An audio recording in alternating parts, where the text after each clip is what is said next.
Top story this afternoon, the wife of former Clark County Sheriff Jamie Noel could be joining him in prison. Jamie Noel stole millions from taxpayers to fund a lavish lifestyle.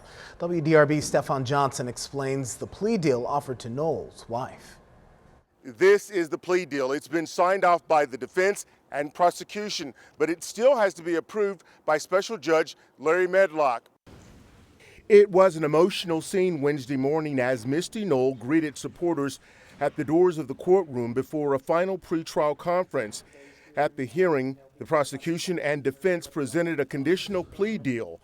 Noel would plead guilty, repay about $700,000, and serve up to 6 years with 18 months in prison, followed by probation.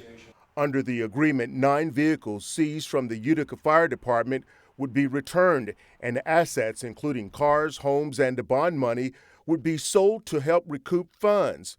You may remember in October, Jamie Noel received a 12-year prison sentence and was ordered to pay millions in restitution.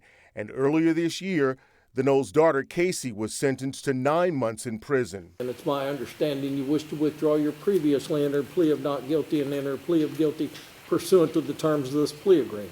Yes, Your Honor. The courts can weigh a lot of different factors in making a decision, and many times a judge will accept a plea agreement, but there's been times, not necessarily in this case, but in my practice in the past, where judges have not accepted.